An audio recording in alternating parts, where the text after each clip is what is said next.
pag napanaginipan mo raw si Srila Prabhupada o si Krishna, totoo daw yun. Hindi siya yung parang dream na napanaginipan ko yung uncle ko, napanaginipan ko yung ganito. Ano siya? Meron ka bang ganong experience na parang surreal experience na nandyan si Krishna, alam ko nandyan siya 100%, either kirtan, panaginip, or ano yung moment na parang nandito siya? Anong eksena? Meron ka bang ganong experience na pwedeng i-share sa ano natin? Okay, merong one time na somehow, nung pagkalabas ko sa isang training sa North, pagkalabas mo, syempre, doon protected kayo. Pagkalabas mo, okay, regular na buhay na naman. So, mag-adjust ka. Ang time na panaginipan ko, si SP, ang tawag noon, nagbibigay siya ng lecture. Tapos nasa distance ako. Kumbaga, marami kasing tao eh. So, malayo. Yung scene is nagbibigay siya ng lecture. Tapos meron ding one time na nasa ako noon sa Dasma. Tapos kumbaga siguro hindi masyadong maayos at that time yung sa Dana Bhakti ko. Parang naalala kong gano'n. Tapos in an instant, si Ma'am Laxmana nag-text sa akin, Rhea, kamusta ka na? Kamusta ang rounds mo? So, kumbaga, out of nowhere, merong disciple sa yung magkakamusta, how are you? How's your rounds? Japa lang tayo. Na parang pinadala instantly ni Chris ng okay, mag-japa lang. So, somehow you are being guided. You are being protected kasi kumbaga si Chris na nasa puso natin eh. So, nag-manifest yung Lord within the heart sa ibang tao doon sa mga problems mo currently doon sa spiritual life mong binubuo. Parang ganun ba? Laging may ganon. So andun mararamdaman yung pagmamahal talaga ni Krishna. Saya naman. Yes. Kasi you always get reminded. Parang ganon. Ano naman ma'am, tayo sa yung pinakapalpak naman. Parang kaya ma'am tatanong ko kung ano yung program na parang kayo na yung nagma-manage kasi mahirap talagang maggawa ng program. So talagang responsibility mo yung from the start to hanggang sa matapos. Ano yung may experience ka ba na medyo pero kayo yung nag-handle ng program? Meron bang parang medyo ako ma-share ko nung nag-Haribol Fiesta kami dati. Merong habang nagpapalaro kasi kami. So doon sa palaro magugulo yung mga bata. Palo ang palayok eh. Biglang merong humila nung pinakapalayok, pati yung wire na damay, may nabagsakan ng hollow block sa ulo. Talagang kitang-kita ko yung malaking piraso ng hollow blocks doon tinali. Nabagsakan yung isang SK. So sabi ko, naku, patay, yari kami dito, ganyan. Pero luckily, wala naman damage na nakakapagtaka na parang protect din ni Krishna yung program na walang grabing nangyari kasi parang ang hirap nang bumalik doon dahil meron kayong na-injury. So, ganun yung mga parang bloopers ng mga program na nagawa na. May mga ganun. Kayo ma'am, ano bang meron ba kayong ganung experience na medyo actually, nakakabayan? Yes, nakakakaba, yes. May mga experience na hindi lang kumbaga parang in a general na lang siguro. May kasama kasi ako na yung sa pag-organize na, sige, go niyan, pero wala pang hawak na budget. So, nakakakaba yun. Kasi siguro yung yung talagang confidence siya, hindi makaka-raise tayo ng ganitong budget. Pero kalahati pa lang ng budget, wala ka pang hawak. Tapos, may mga kumukuha na, may mga, kumbaga, kailangan ng magganito, kailangan ng bumili, kailangan ng bayaran yung ganito. So, ang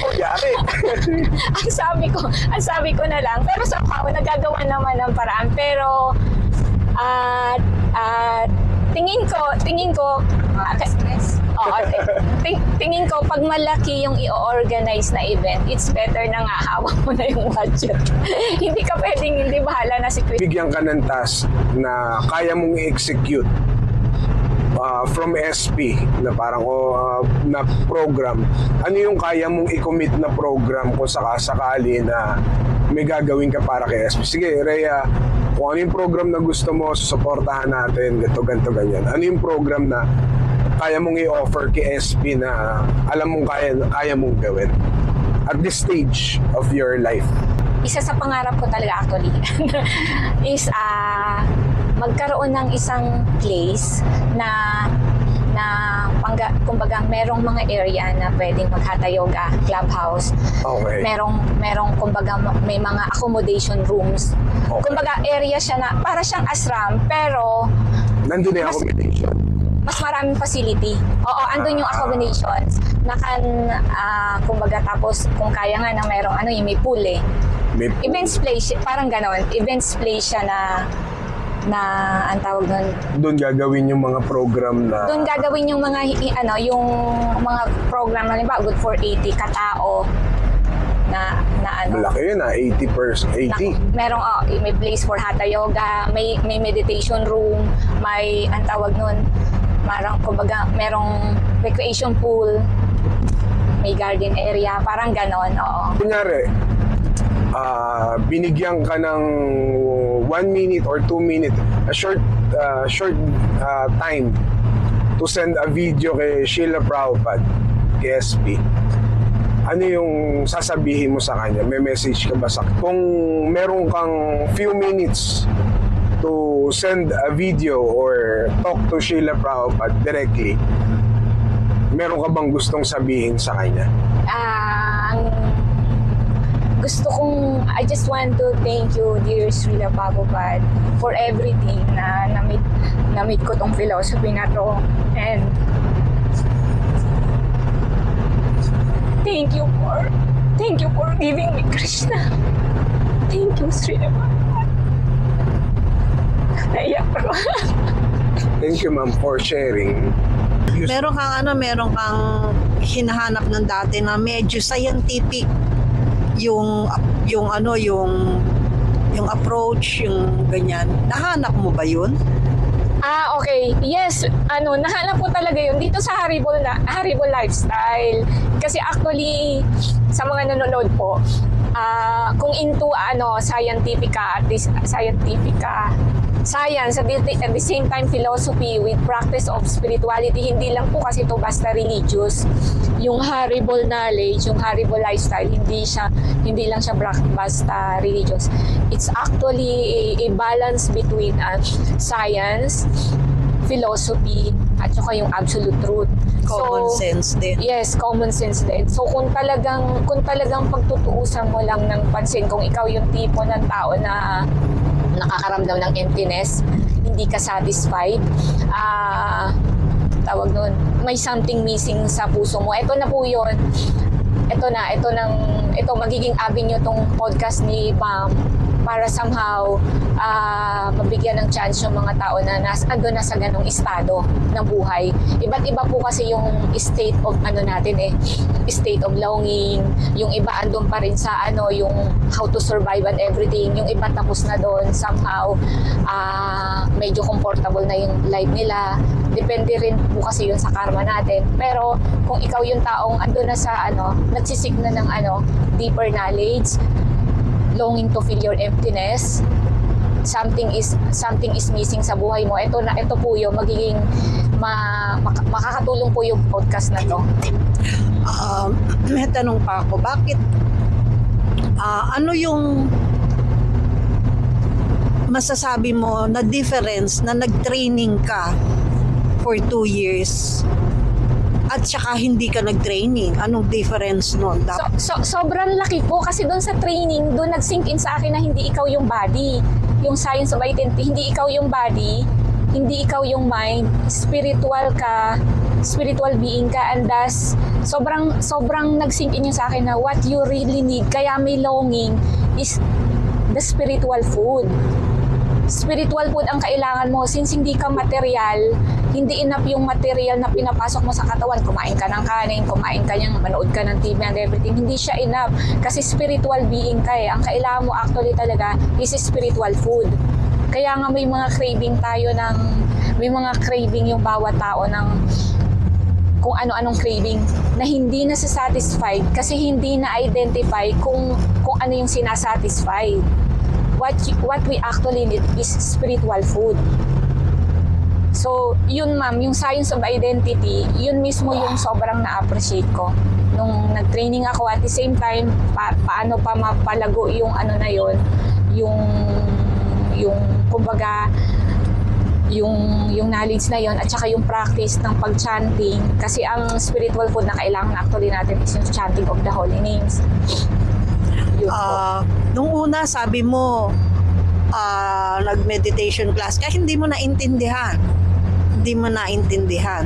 Tapos kanina may sinabi ka na chanting of the holy names, which is japa, di ba?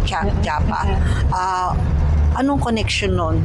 Paano mo maiintindihan Ang tawag nun- later on? Yes. Nung nag-meditation one kasi ako, hindi ko talaga naintindihan na hindi ikaw yung katawan. Tapos hindi ka daw yung mind daw para lang daw siyang TV na iniiba-iba yung channel and everything. Hindi talaga nagsisink in yun. Matagal totally nagsink in sa akin na yung science of identity na knowledge. Ako honestly ang tawag nun, ang makakatulong, isa sa makakatulong sa atin para maintindihan natin yung kung ano man yung knowledge na gusto nating matutunan is yung chanting. Kasi yung chanting of the holy names, napupurify niya yung puso at isip natin. At the same time, it go hands in hands na si Krishna na ang magbibigay sa iyo ng knowledge. Sabi nga ni Krishna, I am the source of knowledge and ignorance. So, doon ko talaga na-appreciate yung kung na mabigyan ka ng mercy ni Krishna fully, ma-realize mo kung ano yung kailangan mo matutunan. Wala nang ka-effort. Mag-pray ka lang with the right attitude of humility and magsisink in na sa'yo yun, yung kung ano man yung gusto mong Lumiliwanag eh. nagiging clear na lahat na even yung mga meron kang mga answers na hindi masagot sa labas, somehow pag nag-start ka ng mag-chanting, yun na yun, okay, eto na yun. Tapos bibigyan ka ni Chris ng okay, yan na yun, yan na yung hinahanap mo. Magkakaroon ng arrangement na yung answers na nasasagot po Parang nagkakaroon ng bulong sa puso, no? Yes, ma'am. Yes, ma'am. Meron kang sinabi kanina na yung galing ka ng probinsya, laking probinsya, so somehow parang mas lalo mong na-appreciate na yung lifestyle ay may pagka-probinsya din. Yes, yes. May pagka-probinsya din. How does it help you na maging strong lalo? Kasi ang tawag nun sa province kasi 'di ba ma'am, hindi naman actually yung diet namin sa province nung hindi pa naman kami nag-haribol. Once a week lang kumakain ng meat. More on gulay din. Si mama may garden sa sa harap. So very balanced yung diet. Tapos ang tawag nun, so hindi siya nung nag-training ako, hindi ganun yung food na Austere yung food. Kumbaga, Simple lang. simple. I mean, marami kasi akong alam sir na hindi taga kumakain ng gulay Ako yung transition ko, hindi siya ganun ka big deal from parang regular na may karne yung diet mo to vegetarian na puro. Yung transition ko yun, hindi mahirap. Kasi dati na kami talagang gano'n na More exposed. on gulay. Mas madami Yes. yung gulay kaysa sa... Yes. Kasi province nga. Pag nag-haribol ka na or nag-start ka ng mag-chanting, nalilesen kasi yung material desires. Yung mga unnecessary material desires, hindi mo na siya masyadong nilolong. Meron ka kasing meron kang happiness nang nararamdaman sa sarili mo na yun talaga pala yung hinahanap mo. Actually, hindi lang kasi alam ng lahat ng tao na yung everything na sinisik sa labas, yung gusto kong magkaroon ng ganito, gusto kong magkaroon ng goods, kahit meron ka ng ganito, gusto mo pa rin magkaroon is masosolve siya actually ng pag-practice ng haribol. Hindi naman sinasabi Kasi parang lahat yung patungo para sa kaligayahan ng katawan, no? Nagsisik kasi tayo ng happiness, pero pag mali yung avenue kung saan tayo nagsisik ng happiness, since hindi natin alam kung sino talaga tayo, magulo kasi ang tawag nun, kahit kailan hindi tayo masasatisfy, hindi talaga masasatisfy. Meron akong nakilala na meron ng kotse, gusto na, after magka-kotse, gusto na naman ng ganitong kotse. After magka-cellphone, nung lumabas yung recent cellphone, gusto na naman. Kailangan yung pinakabago. Oo, wala siyang satisfaction. Wala, kasi mali nga yung mali yung Talagang- identification niya sa happiness. Sa happiness. Oo. Hindi niya nare-realize na may dalawang energy, yung spiritual and material.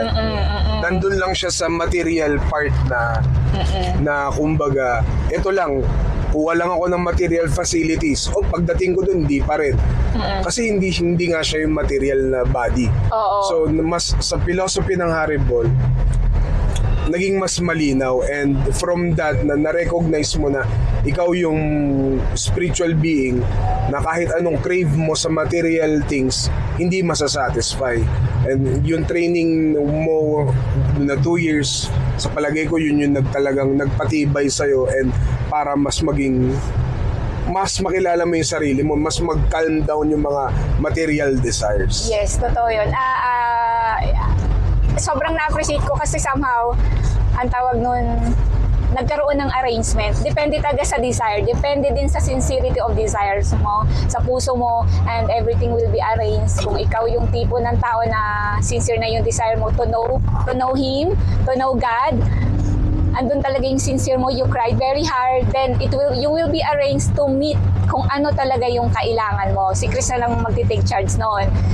So, yun, nagpapasalamat ako sa lahat ng nag-assist sa akin para somehow ma-meet ko tong tong philosophy na to, at saka salamat din kay Srila Prabhupada at saka kay Krishna ni Tagore.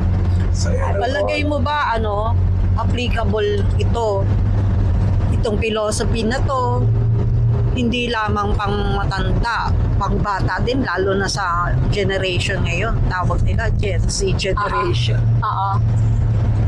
Actually, yes. Para putulan sa lahat, meron pa akong alam na community na halos lahat dun sa loob ng community. Sa school na yon, from elementary, kinder hanggang high school, is nagpa-practice na ng Haribol lifestyle. And they're very happy.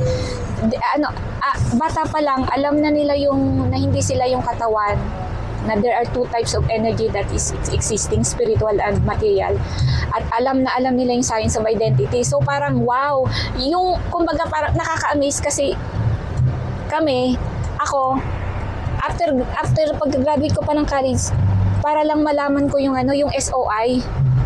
Tapos somehow sa labas, yung mga parang mga ganyang knowledge sa labas, kailangan mo pang maging masteral para malaman mo yung philosophy of man, yung logic na inaaral sa fourth year, which is pwede mo naman palang aralin, maintindihan mo, pwede mong ituro sa mga bata This early age. In this early age. Hindi, Pwede pala. yung deeper knowledge, hindi siya kailangang mahal, hindi siya kailangang makarating ka ng PhD.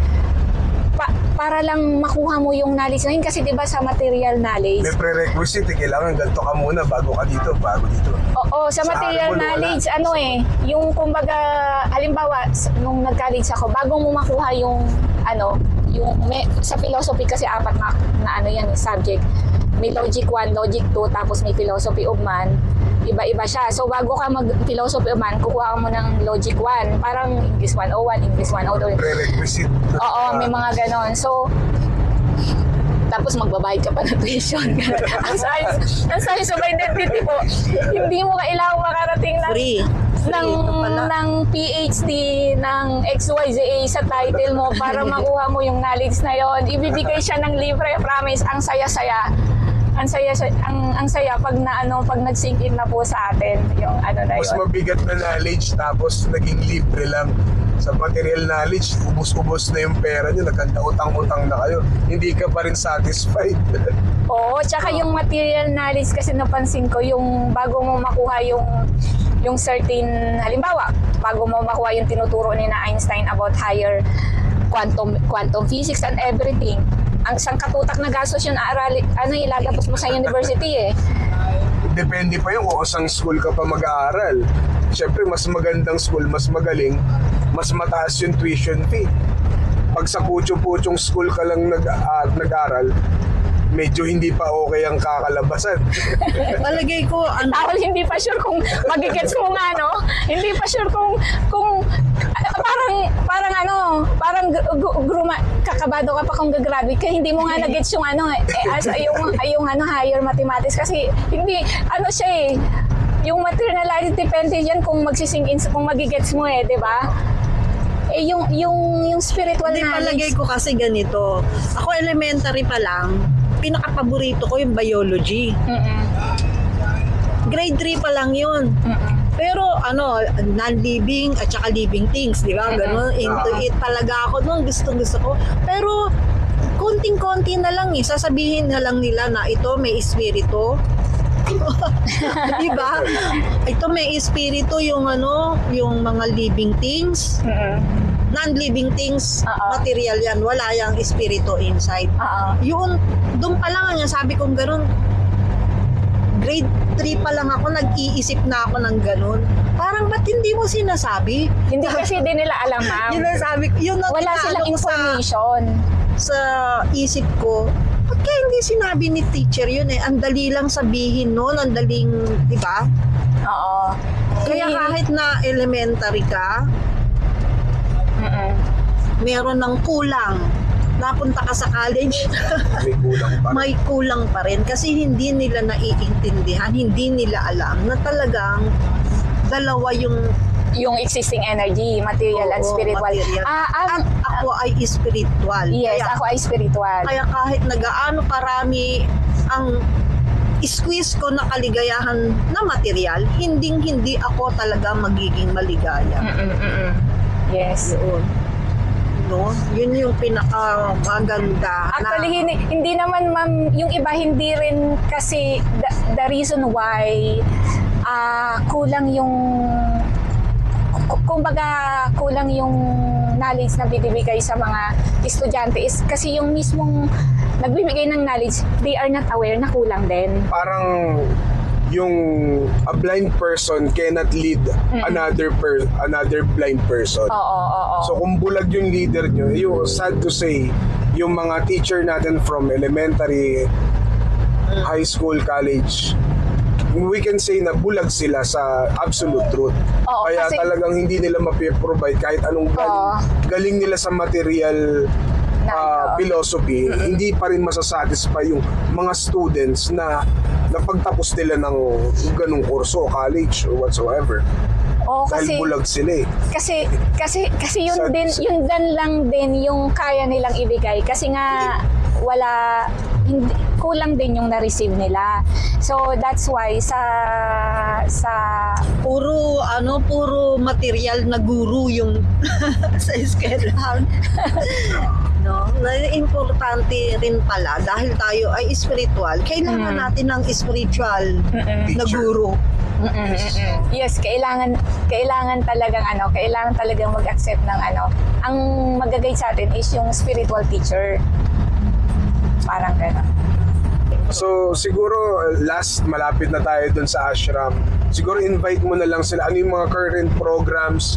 Ano Where can they reach you? Where can they reach you? Ano yung Facebook account mo? Kasi ngayon nasa social media age na tayo. So yung platform ng social media, gamitin na natin sa pag-preach. And sana itong podcast ko na to, i-share ko sa iba't ibang mga groups and sana magkaroon ng more peace and love sa community and magkaroon ng mga programs na magkakasama yung mga dati hindi ko naman nakikita, hindi nagsasalita or whatsoever, so hindi mo kilala. So sana makatulong dun sa maging close ba yung mga students, mga dati na mga bago, para mas maging cohesive yung mga program.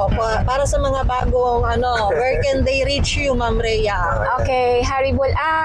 Right now po, ang tawag nun, meron naman akong Facebook, Iris Celeste Festin. Okay. Tapos, I'm assisting sa online classes. Meron kaming, sa M8 Silang Center, meron kaming philosophy classes na ang tawag no na from Monday to Friday po yon. Tapos pwede nyo pong i-message yung silang home center kung meron kayong mga inquiries. Tapos nagpo-post kami from time to time doon kung meron kami mga twice a month na gatherings. Yun po. Gusto kong mangyari na makarelate yung mga bagong student and mga hindi pa estudyante na Okay. somehow kung may 100 tao na makakanood nitong podcast natin masayang-masaya na ako may isa doon na mag-inquire. So isang tao lang na tamaan ng program, masayang-masaya na. Yes. Message lang po kayo. Ang tawag nun, we will assist you sa kung ano man yung inquiries nyo po. Okay. Ikaw, Mama, ending natin. Aribol! Thank you, Aribol! Haribol, chant the holy names. Haribol! Jaya Govardhan! Jaya Govardhan! Haribol!